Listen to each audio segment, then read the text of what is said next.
Ya, sekali lagi salam sejahtera dalam kasih Tuhan kita Yesus Kristus kepada semua Bapak Ibu sekalian mahasiswa program Diploma tahap 2 STT Excelsius. Kita membahas pokok yang ketujuh, misi dan landasan biblikanya. Misi yang kita percakapkan selama 3 hari ini bukanlah misi saya, misi gereja, tapi misi Allah yang tertulis dalam Alkitab. Dan kita membahas di sana mengenai biblical understanding of mission atau biblical foundation of mission. Itu artinya dalam bahasa Indonesia kurang baik terdengar, ya, karena seperti ini, misi biblikal kurang bagus atau biblika misi tidak bagus. Maka saya menggunakan kata dan, misi dan landasan biblika.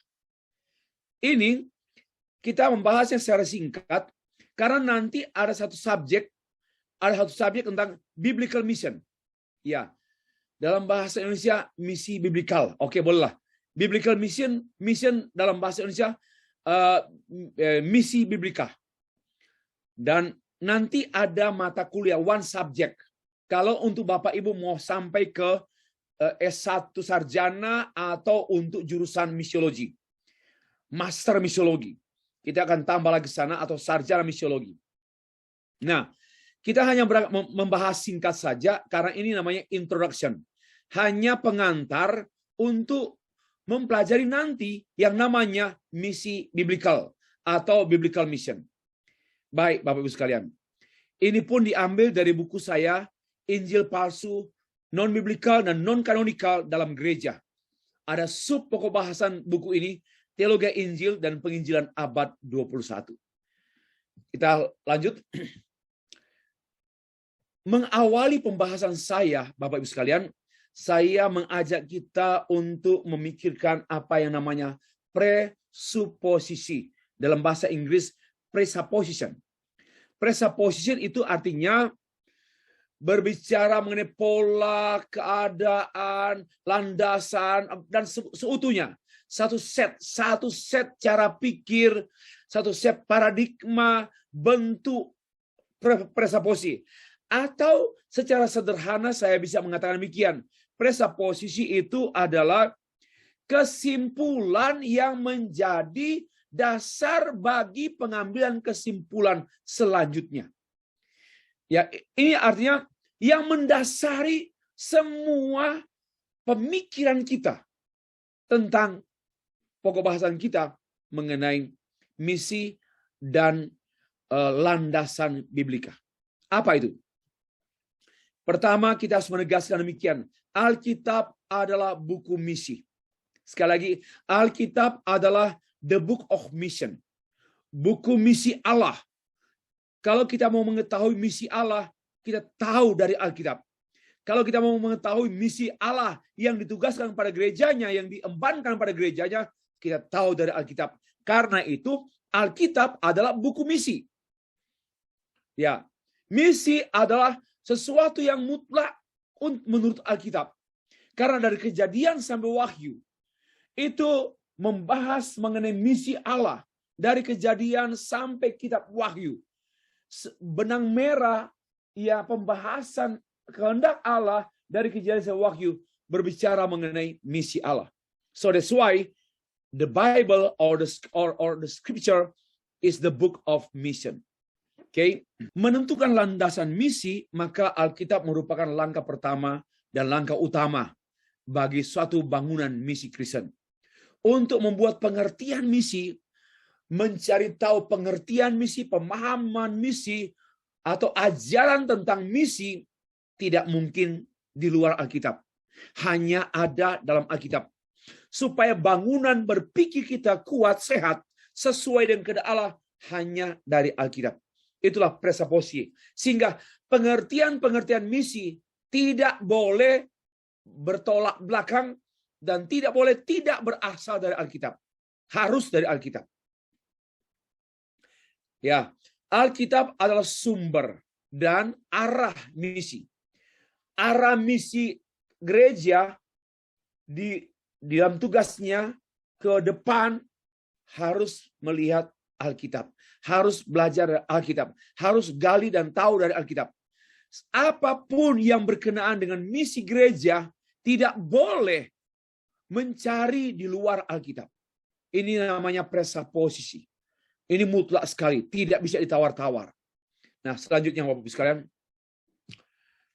Allah adalah absolut, mutlak, dan tanpa disyaratkan oleh apapun. Dia tidak pernah tunduk pada apapun. Dan dia tidak pernah dipaksa oleh apapun. Dia tidak pernah diharuskan oleh apapun. Di luar dirinya sendiri. Dia mutlak. Dia independen. Dia berdiri sendiri tanpa terikat oleh sesuatu di luar dirinya. Dia tidak tunduk pada hukum apapun atau hukum manapun. Tidak dipengaruhi oleh penciptaan dan tidak terbatas. Tidak dipengaruhi oleh ciptaan yang sangat terbatas. Karena dia tidak terbatas. Inilah yang namanya kedaulatan Allah. Dan kedaulatan Allah ini menjadi dasar kita berpikir mengenai misi Allah, berbicara mengenai misi Allah atau missio Dei. Ya, Allah itu absolut, tidak pernah dituntut, tidak pernah diharuskan, termasuk dalam penginjilan. Allah tidak diharuskan untuk menyelamatkan saya. Allah tidak diharuskan untuk menyelamatkan mereka. Tidak pernah diharuskan. Manusia tidak punya hak menuntut Allah untuk menyelamatkan manusia. Tidak punya hak. Ya, kalau manusia diselamatkan itu semata-mata karena kasih karunia Allah. Manusia tidak punya hak menuntut pertolongan Tuhan. Manusia tidak punya hak menuntut keselamatan dari Tuhan. Karena itu hak Allah. Dan itu hak prerogatif Allah. Itu absolutnya Allah. Allah tidak pernah dipengaruhi oleh siapapun dan apapun. Allah tidak pernah didorong oleh siapapun. Allah tidak pernah didesak oleh apapun dan siapapun. Itulah kedaulatan Allah. Nah, maka kalau kita diselamatkan semata-mata karena kasih karunia Allah. Kalau kita dilibatkan dalam misi penyelamatan Allah dalam dunia ini semata-mata karena kasih karunia Allah. Kita tidak patut memaksa Allah untuk mentobatkan mereka. Kita tidak punya hak memaksa Allah untuk mengharuskan Allah untuk membuat mereka menjadi percaya, membuat orang-orang yang kita tangisi, orang-orang yang kita perhatikan, lihat dan tahu, dan kita tidak punya hak meminta Allah untuk memaksa Allah menobatkan mereka, membuat mereka menjadi orang percaya. Tidak punya hak. Semuanya hanya semata-mata kasih karunia Allah. Inilah kedaulatan Allah, termasuk kedaulatan anugerah Allah. Dan di sini pun mengungkapkan mengenai kedaulatan misi Allah. Misi Allah itu berdaulat. Ya, dia mau panggil siapa yang terlibat dalam misi, itu hak dia. Ya, hak dia. Kalau dia mau panggil siapapun, itu hak dia. Dan kalau dia mau menyelamatkan satu orang, satu suku, satu wilayah, satu orang di satu wilayah, satu bangsa, itu hak dia. Ini kita harus paham supaya kita tidak salah paham dan mempersalahkan Allah. Kita harus sadar di sini, kita tidak punya hak dan hak menuntut Allah, apalagi mempersalahkan Allah. Allah menetapkan dan menciptakan alam semesta serta mengontrol segala secara langsung semua yang Dia tetapkan dan yang Dia ciptakan, termasuk mengontrol sejarah kehidupan dunia sampai kepada hal-hal yang detil. Bapak Ibu, kelas kita malam hari ini, Bapak Ibu di Brunei, saya di Jakarta, ini adalah kontrol Tuhan. Ini terjadi bukan kebetulan. Pandemi COVID-19, virus, ini bukan kecelakaan. Tetapi ini izin Tuhan. Dia kontrol. Boleh jadi ada orang jahat yang menciptakan, boleh jadi. Ini enggak pasti ya. Tapi mungkin juga ada orang jahat menciptakan virus. Boleh. Ya. Atau kecelakaan, satu accident. Ya. Tetapi bagaimanapun, bukan berarti Allah diam saja dan Allah mengatakan, aku enggak tahu. Ya. Aku biarkan. Enggak. Sometimes Allah bekerja dan mengizinkan kejahatan terjadi. Ya, kejahatan terjadi. Untuk apa? Untuk maksudnya yang mulia. Supaya gereja Tuhan makin dimurnikan. Dan supaya mereka yang berdosa ada kesempatan bertobat. Ya, yang memang berdosa dan tidak mau bertobat, ada kesempatan untuk melihat kehidupannya lebih hancur lagi. Tidak ada peristiwa apapun di dunia ini yang lepas dari pengaturan Tuhan, dari kontrol Tuhan. Inilah kedaulatan Allah yang menjadi dasar fondasi bagi misi. Ya, misi Allah. Bapak Ibu perhatikan, Allah itu bekerja sampai hal-hal yang detil, hal-hal yang kelihatannya sepele. Saya yakin Allah begitu mengontrol hidup saudara dan saya sampai hal-hal yang nampaknya kebetulan. Oh, tadi siang saya bertemu dengan teman sekolah saya di SMA dulu. Bukan kebetulan. Oh, tadi saya dapat berita mengenai apa yang saya tawarkan bisnis pada seorang. Oke, bukan kebetulan. Tadi pagi 2 ekor ayam di belakang rumah hilang. Bukan kebetulan. Allah jangan bilang begini, masa kan Allah sampai mengurus hal-hal yang seperti itu? Terlalu. Enggaklah. Allah hanya mengurus hal-hal yang besar. Dan saya mengatakan, jawaban tadi ini, Allah hanya mengurus hal-hal yang besar, adalah jawaban yang tidak ada dalam Alkitab. Allah, hal yang kelihatannya sekecil apapun, Allah ada. Allah bertindak, Allah intervensi, Allah tidak mengabaikan. Itulah keajaiban Allah kita yang kita percaya. Nah, selanjutnya Bapak Ibu sekalian, garis besar misi Allah dalam perjanjian lama. Saya hanya selayang pandang saja, karena ini kan introduction. Nanti dibahas pada biblical mission. Namun saya hanya memberikan garis besar saja. Garis besar misi Allah dalam perjanjian lama. Bahwa misi Allah ya dimulai dari misi penciptaan, dan penyataan Allah. Itu satu. Karena penciptaan juga adalah penyataan Allah, walaupun juga adalah penyataan khusus. Penciptaan, penyataan umum, dan kitab suci atau Yesus Kristus adalah penyataan khusus. Maka misi Allah dalam perjanjian lama, satu, penciptaan dan penyataan. Yang kedua, perjanjian Allah. Yang ketiga, pemilihan Allah.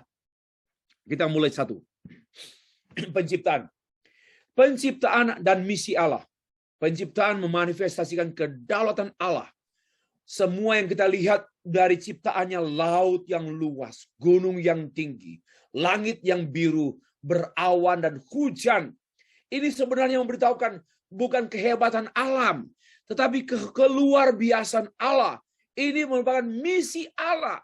Misi Allah dalam dunia ini nampak pada ciptaan yang agung dan mulia. Misi Allah dirancang dalam kekalan dan diaktualisasikan dalam penciptaan. Dia sudah merancang apapun yang terjadi nanti, seperti yang sudah ada ini. Seluruh ciptaan yang terlihat maupun yang tak terlihat mengungkapkan keagungan dan kedaulatan Allah atas segala sesuatu. Dan ini pun merupakan misi Allah. Misi Allah tidak hanya berkenaan dengan mengutus anaknya Tuhan Yesus Kristus. Melainkan misi Allah juga berkenaan dengan Allah menciptakan langit bumi dengan segala isinya. Termasuk isinya Allah menciptakan Stefri. Allah menciptakan Ibu Erliana. Allah menciptakan Ibu Mardiana. Allah menciptakan, ini spesial. Dari seluasnya, banyaknya seluruh ciptaan ini, ada kita yang kecil, tapi mata Tuhan memperhatikan kita sangat serius. Tuhan tidak basa-basi. Tuhan tidak setengah-setengah melihat saya, memperhatikan saudara. Sedetil-detilnya pun Allah memperhatikan kita. Itulah keagungan ciptaan Allah. Dan ini merupakan misi. Jadi misi tidak hanya berkenaan dengan Allah mengutus anaknya, Allah mengutus gereja untuk memberitakan Injil. Iya, betul, itu yang utama. Tapi juga penciptaan ini adalah misi Allah. Kejadian 1 ayat 1. Adalah dasar yang kuat amanat agung Matius 28. Kenapa? Pergilah kamu ke seluruh dunia. Kemana? Ke dunia ciptaan. Allah menciptakan pada mulai firman. Kalau berbicara, ini kalau kejadian ya. Kalau Yohanes ya, Yohanes 1 dan Kejadian 1. Nah, Kejadian 1 pada mulanya, kalau Yohanes 1 pada mulanya firman. Kalau Kejadian 1 pada mulanya Allah menciptakan langit dan bumi. Nah, inilah Bapak perhatikan, pada mulanya Allah menciptakan langit dan bumi, dan Allah mengutus kita berkaitan dengan misi pengutusan. Jadikan semua bangsa yang kuciptakan muridku. Khususnya umat manusia ya. Nah, penciptaan sebagai titik berangkat aktualisasi misi Allah dalam dunia seutuhnya. Benda mati dan benda hidup seutuhnya itu terkait ya secara khusus demi melayani manusia. Semua ciptaan yang ada ini adalah untuk manusia dapat bersyukur kepada Allah, manusia terpelihara dan memuji Allah, semua benda ciptaan, semua makhluk hidup yang lain selain manusia adalah untuk manusia, supaya manusia bersyukur kepada Allah, supaya manusia mengenal Allah, supaya manusia juga mengabdi kepada Allah. Itulah misi. Itulah misi, Bapak Ibu. Jadi misinya Allah itu, semua ciptaan Allah ini diberikan untuk manusia, supaya manusia menyembah Allah. Bukan menyembah ciptaan Allah, tapi menyembah pencipta. Itulah misi. Yang kedua, misi penyataan diri Allah. Revelation. Penyataan adalah manifestasi daripada kedaulatan Allah. Karena Allah berdaulat dan dia tidak dipengaruhi oleh siapapun, tapi dia kemudian menyatakan diri, memperkenalkan dirinya melalui ciptaannya. Dia meng-create dunia ini supaya dunia tahu, supaya manusia tahu inilah karya Allah. Ya, maka ada Allah. Mari kita bersyukur kepada Allah dan kita harus tahu diri. Jangan seenaknya hidup dalam dunia. Karena ada yang merancang, ada yang menciptakan, ada yang mengontrol. Itulah maksud secara umum. Bapak Ibu sekalian. Nah, mengungkapkan kedaulatan Allah. Penyataan. Lalu klimaksnya Allah menyatakan diri pada pribadi Tuhan Yesus Kristus. Adalah kasih karunia. Karunia Allah terbesar pada manusia. Yaitu Yesus Kristus. Dan ini penyataan Allah yang spesial. Dan ini mengungkapkan kedaulatannya. Siapa yang suruh Tuhan datang? Siapa yang minta Tuhan datang? Siapa yang undang Tuhan datang ke dalam dunia? Tidak ada. Inisiatif Allah, maunya Allah, dorongan Allah sendiri, dari Allah sendiri. Yesus diutus ke dalam dunia. Bukan berdasarkan hasil doa syafaat atau permintaan manusia. Melainkan hanyalah ide Allah, dorongan Allah sendiri, kemauan Allah sendiri. Inilah misi Allah, misi khusus. Dan ini pun nampak pada penjelasan saya berikut. Tujuan penyataan diri Allah itu diungkapkan seperti ini. Penyataan umum supaya manusia mengetahui Allah dan memuliakannya. Walaupun karena dosa, manusia hanya mengetahui adanya, tapi tidak bisa melihat dan meyakini. Hanya tahu tapi tidak meyakini, mengetahui. Kenapa? Karena dosa menghalangi manusia untuk meyakini. Manusia hanya tahu ada Allah. Ya, karena itu orang ateis tidak pernah ada sebenarnya. Hanya kesombongan saja. Kesombongan manusia saja yang mengaku tidak ada Allah. Padahal sebenarnya dia ada karena siapa? Bukan karena manusia, tapi karena pencipta. Nah, yang kedua, penyataan Allah mengenai Allah yang maha besar, Allah yang benar, Allah yang menebus untuk memuliakannya. Di sini ya Bapak Ibu, kata ini lebih cepat mengenal Allah, bukan mengetahui Allah. Kalau penyataan Allah secara umum, supaya dunia mengetahui Allah. Penyataan Allah secara khusus, supaya orang percaya, supaya manusia berdosa, mengenal Allah, menjadi percaya, dan mengenal Allah. Ini misi. Karena misi ini sesungguhnya tujuannya membuat manusia mengetahui Allah, dan membuat orang percaya mengenal Allah. Inilah misi penyataan diri Allah. Yang ketiga, Bapak Ibu sekalian, yang ketiga, perjanjian dan misi Allah. Perjanjian pun adalah manifestasi kedaulatan Allah. Karena dia berjanji. Dia tidak diminta oleh manusia untuk berjanji. Berjanji ada atas ide Allah sendiri. Allah memiliki ide sendiri. Saya akan membuat perjanjian. Tidak berdasarkan permintaan manusia. Dan tidak berdasarkan desakan manusia. Tapi atas ide independen daripada Allah. Dan dia membuat perjanjian. Dan siapakah kita yang bisa dilibatkan Tuhan dalam perjanjian? Manusia itu tidak selevel Allah. Manusia itu ciptaan, sedangkan Allah adalah pencipta. Manusia itu bukan sumber, Allah adalah sumber. Tetapi kalau Allah membuat perjanjian, itu namanya kasih karunia. Karena itu Bapak Ibu, yang namanya perjanjian dikenal perjanjian kasih karunia. Kenapa? Karena tidak berdasarkan pembicaraan antara Allah dan manusia. Stefri, manusia, kau mau kita buat perjanjian? No. Ini semua atas gagasan Allah dan atas tindakan Allah. Dan Allah berjanji, Allah pula yang menggenapi. Manusia hanya percaya atau tidak. Nah, disinilah yang namanya misi Allah. Perjanjian mendasari misi Allah. Karena tanpa perjanjian tidak ada misi Allah. Bagian daripada misi Allah yaitu perjanjian. Mari perhatikan sini. Ada dua perjanjian. Perjanjian umum dan perjanjian khusus. Ya, aku akan mengadakan perjanjianku seperti yang tertuang dalam Kejadian pasal yang ke-6. Kejadian pasal 6 ayat 18. Saya baca untuk kita sekalian. Kejadian 6 ayat 18. Tetapi dengan engkau aku akan mengadakan perjanjianku. Dan engkau akan masuk ke dalam bahtera itu. Engkau bersama-sama dengan anak-anakmu, istrimu, dan istri anak-anakmu. Ini perjanjian sifatnya umum. Untuk apa? Untuk manusia selamat dari bencana. Supaya apa? Supaya ada kesinambungan manusia di dunia ini. Karena kalau semua manusia dihukum oleh Allah dengan air bah dan tidak seorang pun yang hidup lagi, maka berarti sudah tidak ada lagi kesinambungan hidup manusia. Ini namanya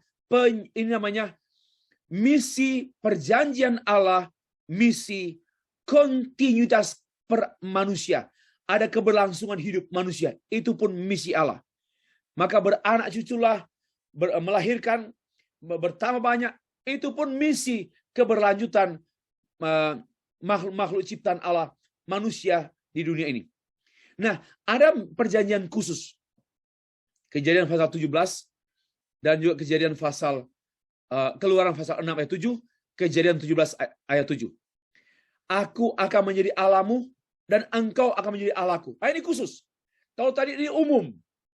Ini menyangkut kehidupan manusia, kemaslahatan manusia secara umum. Tapi kemudian ada perjanjian khusus. Aku akan menjadi Allahmu dan engkau akan menjadi umatku. Ya, Kejadian 17 ayat 7. Ini perjanjian khusus. Dan ini merupakan misi khusus.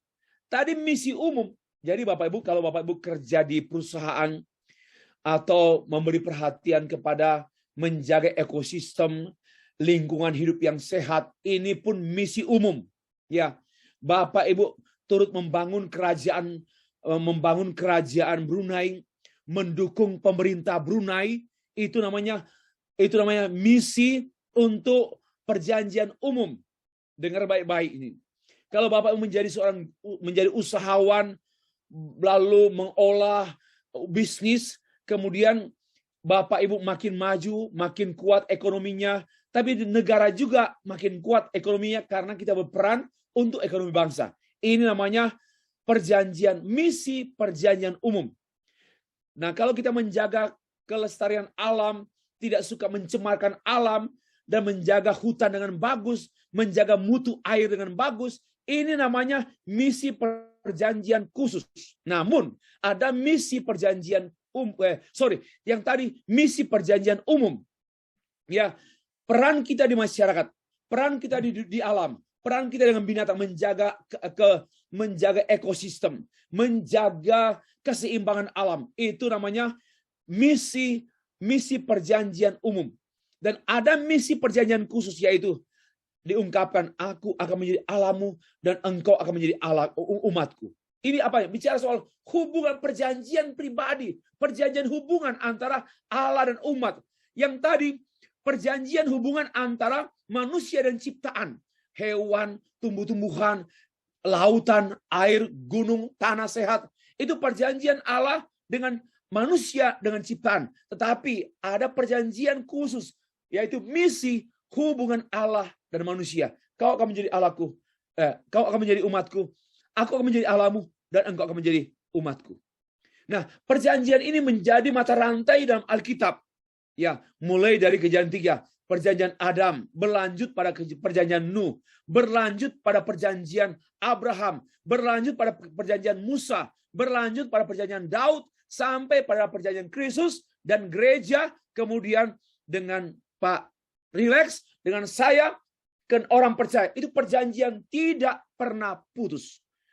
Misi perjanjian Allah ini adalah misi yang tidak pernah putus. Itulah perjanjian kasih setia Tuhan. Nah, yang keempat, pemilihan dan misi Allah. Tadi penciptaan, penyataan Allah, kemudian yang kedua perjanjian Allah, dan selanjutnya misi pemilihan, misi Allah. Pemilihan Allah mendeklarasikan kedaulatan Allah. Allah memilih orang bangsa tertentu, itu hak dia. Nggak ada seorang pun yang protes. Dia memilih Israel, dia memilih Yakub, dia memilih Abraham. Siapa yang punya hak untuk mempersoalkan atau membantah atau protes? Mengapa Allah memilih Israel? Mengapa Allah memilih Abraham, Ishak, Yakub? Mengapa? Itu hak prerogatif Allah, maunya Allah, misinya Allah. Bapak Ibu sekalian, pemilihan Allah dan panggilan Allah pada Abraham sebagai akar daripada pemilihan dan panggilan Allah kepada bangsa Israel. Israel satu bangsa dipanggil untuk apa? Bukan untuk bangsa itu saja, melainkan untuk bangsa-bangsa. Ya, sebagaimana yang tertulis dalam Kejadian pasal yang ke-12. Saya baca untuk kita sekalian. Kejadian 12 ayat 1-3. Berfirman Tuhan kepada Abraham, pergilah dari negerimu dan dari sanak saudaramu dan dari rumah bapamu ini ke negeri yang akan kutujukan kepadamu. Aku akan membuat engkau menjadi bangsa yang besar, memberkati engkau serta membuat namamu masyhur. Engkau akan menjadi berkat.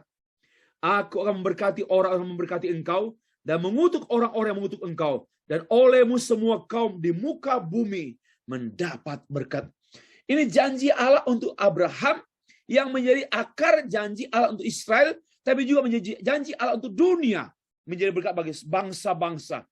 Ini penting, inilah misi. Misi dimulai pada satu orang, yaitu Abraham. Berlanjut pada satu bangsa, yaitu Israel. Kemudian berlangsung pada bangsa-bangsa. Itulah misi Allah. Nah, pemilihan Israel adalah pemilihan sebagai umat Allah yang ditebus dan sebagai alat misi Allah bagi bangsa-bangsa. Saudara sekalian, Bapak, Ibu, mahasiswa, dan saya dipilih Allah sebagai umat pilihan Allah, ditebus, diselamatkan. Tapi juga dipilih, tidak mungkin hanya berhenti dipilih dan ditebus. Tapi dipilih, ditebus, dan kemudian dipakai oleh Allah untuk tujuan dia, yaitu misi bagi bangsa-bangsa. Karena itu satu kemutlakan misi bagi bangsa-bangsa. Jangan bilang, Pak, saya kan pribadi, saya kan satu orang. Bagaimana mungkin misi pada bangsa-bangsa? Tidak, itu bergantung pada Allah mau pakai kita. Dan Allah menghendaki kita menjadi siapa Abraham, siapa Ishak, siapa Yusuf, siapa Yakub. Mereka adalah manusia-manusia biasa seperti kita. Tetapi tatkala Allah memilih mereka untuk tugas khusus, misi bagi bangsa-bangsa. Ini hal yang luar biasa. Bapak-Ibu sekalian, tadi kita sudah membahas mengenai misi Allah dalam perjanjian lama. Sekarang kita berlanjut pada misi Allah dalam perjanjian baru. Ini hanya garis besar ya. Karena nanti ada mata kuliah Biblical Mission. According to the Old Testament and according to the New Testament.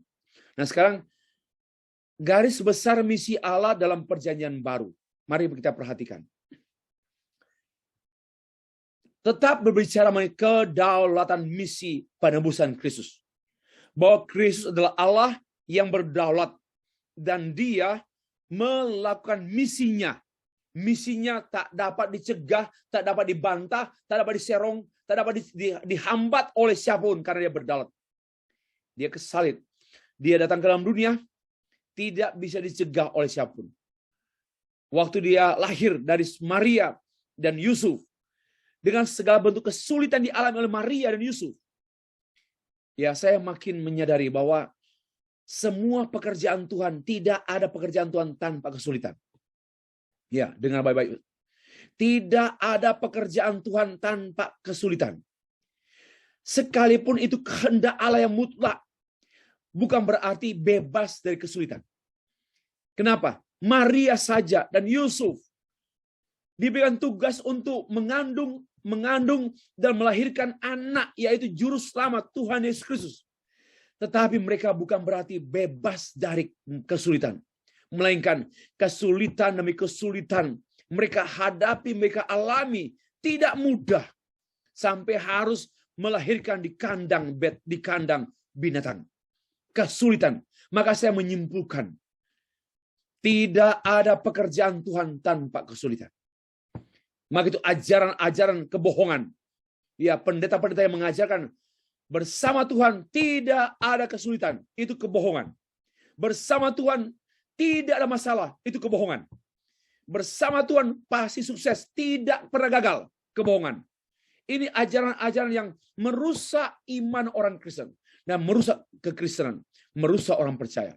Dan kita tahu bahwa sekali karena Kristus itu sendiri ya pengikut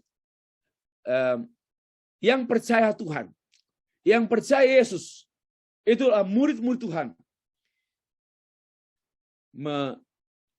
Mengontrol diri, tadi diungkapkan pikul salib, bukan mengontrol diri, menyangkal diri, ikut aku, menyangkal diri, pikul salib, ikut aku. Jadi kekristenan itu pasti pikul salib.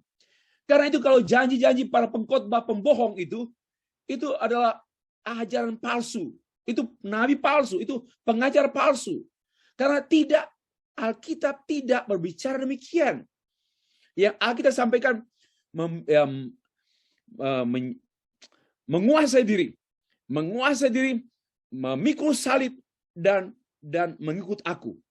Pikul salib. Jadi inilah yang dialami oleh orang percaya. Nah, berkenaan dengan kedaulatan Kristus dalam misinya. Kalau dia bukan Allah, dia tidak mampu melakukan misi Allah. Karena dia Allah, maka dia mampu mati di kayu salib. Ya, tidak ada yang bisa mencegah dia datang ke dunia. Dan tidak ada yang mencegah dia menderita.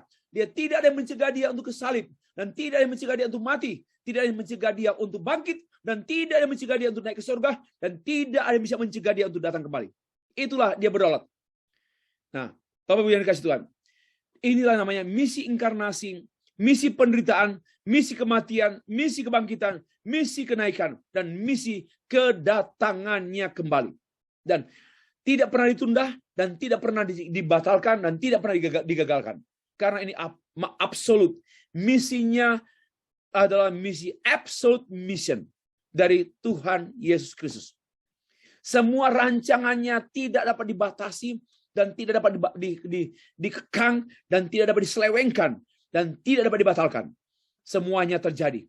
Inilah misi Kristus yang berdaulat. Ya, dia pasti datang berinkarnasi, dia pasti menderita, dia pasti mati, dan dia pasti bangkit, dia pasti naik ke surga, dan dia pasti datang lagi. Inilah misi Kristus yang berdaulat. Nah, kita perhatikan lebih jauh. Yesus Kristus, misi kerajaan Allah dalam pribadi dan pengajaran Tuhan Yesus.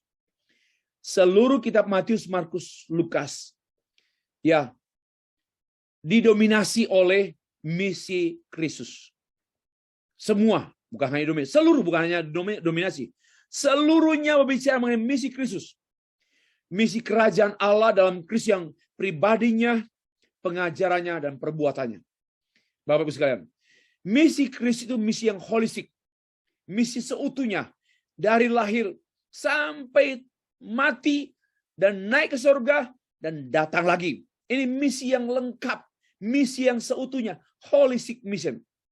Dan misinya ini misi kerajaan Allah. Misi antara perkataan dan perbuatan yang sesuai dan seutuhnya sempurna. Bapak Ibu sekalian. Selanjutnya, dalam perjanjian baru kita tahu mengenai misi Roh Kudus. Dimulai dari misi mendirikan gereja pada peristiwa Pentakosta, ya, misi mendirikan gereja. Siapa yang mendirikan gereja? Roh Kudus. Kapan? Saat pencurahan Roh Kudus. Saat itulah gereja berdiri. Ya, Bapak Ibu sekalian, ini misi Allah Bapa, misi Tuhan Yesus Kristus, dan misi Roh Kudus. Roh Kudus adalah aktor misi dalam dunia. Roh Kudus terus bekerja, dan pekerjaan Roh Kudus senantiasa berurusan dengan Injil dan penginjilan. Misi sedunia. Dia adalah aktor misi sedunia. Kenapa? Dia adalah inspirator, dia eksekutor, dia dinamisator, dan dia fulfiller. Apa artinya? Dialah yang memberi inspirasi penulisan kitab-kitab Matius, Markus, Lukas, sampai Wahyu. Bahkan Kejadian pun. Roh Kudus memberikan inspirasi kepada Musa, Yesaya, ya, Maleakhi, Matius, Yohanes. Dialah yang memberi inspirasi tentang firman Allah. Allah berfirman, dan firman itu diinspirasikan kepada para penulis kitab. Maka ini pun misi Allah. Misi inspirasi. Allah memberi inspirasi firman Allah. Tatkala firman Allah diterjemahkan dalam bahasa tulisan, itulah misi Allah memberitakan firman-Nya dalam bentuk tulisan. Kemudian misi Allah juga Roh Kudus, dia sebagai eksekutor, dia juga lah yang melaksanakan misinya. Jadi pengkhotbah berkhotbah, misionaris bersaksi, orang Kristen bersaksi, Roh Kudus yang bekerja sesungguhnya. Yang memberikan kepada kita kata-kata, yang membuka pikiran kita untuk berkata-kata, kemudian juga yang membuka hati orang yang menerima Injil, yang mendengar Injil diberitakan, Roh Kudus. Roh Kudus juga yang menaklukkan hati manusia. Roh Kudus yang membuka hati manusia. Roh Kudus juga yang membuat dia percaya. Dan Roh Kudus yang membuat dia setia percaya sampai akhir. Ini Roh Kudus. Eksekutor. Yang kedua, Roh Kudus yang mendinamiskan. Kita ini mati. Tapi Roh Kudus yang mendinamiskan. Injil yang hidup. Dihidupkan oleh Roh Kudus. Pada hati manusia berdosa yang mati. Dihidupkan oleh Injil dan oleh Roh Kudus. Dinamis. Injil juga, Roh Kudus juga membuat Injil dinamis pada orang percaya. Hidup menjadi dinamis. Itulah yang membuat orang percaya giat untuk Injil, haus belajar Injil, dan giat untuk mengabarkan Injil. Yaitu Roh Kudus yang mendinamiskan orang giat dalam misi, dalam penginjilan. Dan Roh Kudus juga yang menggenapi misi sedunia. Tentu Allah Bapa, Anak, Roh Kudus Tritunggal tak bisa dipisah-pisahkan. Tapi topik saya sini kan membahas tentang Roh Kudus. Dia juga yang menggenapkan. Semua misi dunia ini digenapi oleh Allah Tritunggal, termasuk oleh Roh Kudus. Penutup. Kita memperhatikan misi Trinitas, misi Kristusentris, misi kemuliaan Allah, misi gereja sebagai agen misi Allah, dan misi kerajaan Allah yang holistik. Inilah Bapak-Ibu sekalian. Jadi dari pembahasan kita mengenai landasan biblikal tentang misi, ya, kita mengambil satu rangkuman dan satu konklusi bahwa segala sesuatu mengalir dari misi Allah. Misi Allah Tritunggal, misi Trinitarian yang secara eksplisit, secara opera ad extra dikerjakan oleh Yesus Kristus. Maka itu namanya misi Kristusentris, berpusat pada Kristus demi kemuliaan Allah, misi kemuliaan Allah, dan yang ditugaskan kepada gereja Tuhan sebagai satu-satunya agen misi Allah, dan misi Allah yang dikerjakan oleh gereja dalam bingkai misi kerajaan Allah. Inilah biblical understanding atau rangkuman atau pembahasan mengenai misi dalam Perjanjian Lama dan Perjanjian Baru secara singkat dan berdasarkan garis besar. Demikianlah penjelasan saya, Bapak-Ibu sekalian. Terima kasih.